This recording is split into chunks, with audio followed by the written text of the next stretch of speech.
झारखंड राज्य आजीविका प्रोत्साहन सोसाइटी की 7वीं शासी निकाय बैठक में ग्रामीण विकास मंत्री दीपिका पांडे सिंह ने महिलाओं की आजीविका को मजबूत बनाने के बड़े फैसले लिए। बैठक में तय हुआ कि सैनिटरी नैपकिन, स्कूल बैग, किताबें, मिड डे मील सामग्री, दूध और सब्जी जैसी सरकारी आपूर्ति का उत्पादन स्वयं सहायता समूह की महिलाएं करेगी, ताकि उन्हें स्थायी आय मिल सके। माइक्रो लिफ्ट इरिगेशन योजना को 10 से बढ़ाकर 50 प्रखंडों तक ले जाने, सुरक्षित पेयजल व्यवस्था मजबूत करने और सीएसओ के साथ समन्वय बढ़ाने पर सहमति बनी। मंत्री ने लंबित भर्तियों, एमओयू और परियोजनाओं को तेजी से पूरा करने के निर्देश देते हुए कहा कि योजनाओं में पारदर्शिता और समयबद्धता से ही ग्रामीण महिलाएं सही मायने में आत्मनिर्भर बनेगी। जेएसएलपीएस की वार्षिक गवर्निंग बॉडी की मीटिंग होनी चाहिए, वो आज यही बैठक था। काफ़ी समय से कई चीज़ों का निर्णय इसी में विभाग के सचिव, सीओ और तमाम लोग मिलकर के लिए थे, जिस पर आज फाइनल इस जीबी में निर्णय लिया गया है।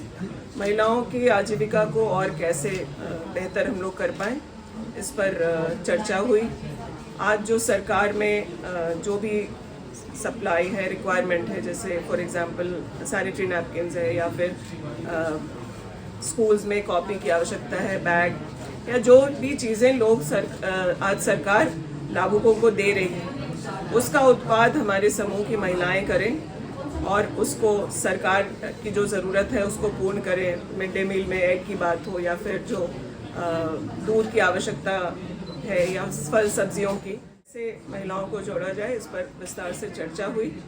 डिपार्टमेंट के साथ साथ जेएसएलपीएस अलग सोसाइटी है, डिपार्टमेंट के साथ कोऑर्डिनेशन और जो सीएसओ हैं, जो सिविल सोसाइटीज़ हैं, उनके साथ मिलकर के जो चीज़ें हम बेहतर, चाहे वो आजीविका के मामले में हो, महिलाओं के स्वास्थ्य के मामले में हो या फिर क्योंकि महिलाओं का बहुत समय पीने की पानी को इकट्ठा करने में होता है, तो समूह की महिलाओं को कैसे ड्रिंकिंग वाटर का जो रिक्वायरमेंट है, पीने के पानी के मामले में सिक्योर करने का जो काम है उस पर चर्चा हुई और उस पर निर्णय लिए गए हैं।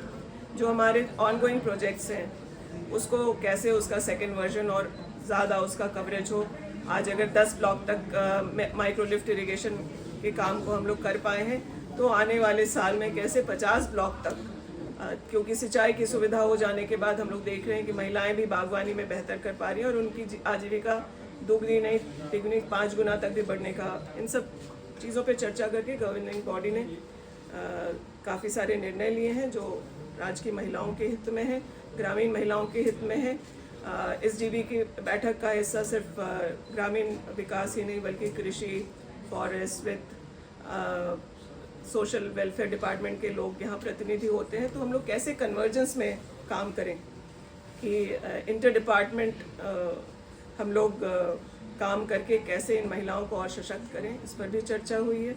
अब जैसे आप कह सकते हैं कि अगर कृषि विभाग के साथ अगर हम लोग कोऑर्डिनेशन से काम करें, तो आज समूह की महिलाओं को ट्रैक्टर दिया जा रहा है। तो हमारे इतने सारे समूह हैं, कैसे हर महिला को उसका लाभ मिल पाए। सरकार की जो भी स्कीम्स हैं, समूह की महिलाएं ज़रूर उसको अवेल कर पाएँ, इस पर विभाग प्रयास करे। इन बातों पर चर्चा करके निर्णय लिए गए।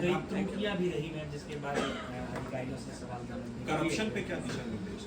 डिले प्रोजेक्ट पर हाँ, मैं इस बात को एक्सेप्ट करूंगी कि इससे और तेज़ी से हम लोग काम कर सकते हैं और बिना कोई गलती किए कर सकते हैं। तो कुछ मामले पेंडिंग थे, वो नॉन फाइनेंशियल एमओयूज की बात करें या प्रोजेक्ट को एक्सटेंड करने की बात हो या फिर विभाग में जो रिक्रूटमेंट का काम अब तक हो जाना चाहिए था, उसमें जो त्रुटि है उसको पूर्ण करते हुए आगे हम लोग तेज़ी से कैसे बढ़ें और जल्द से जल्द करें, उस पर भी चर्चा हो। बजट वगैरह कितना खर्च हुआ है अभी? मुझे खुशी है बताते हुए कि हम लोगों को जो पैसा मिलता है हम लोग टाइम लाइन पे उसको खर्च करते हैं। कहीं कहीं जो कमी है वो ऐसा नहीं कि जिसको हम लोग वित्तीय वर्ष में पूर्ण ना कर सकें।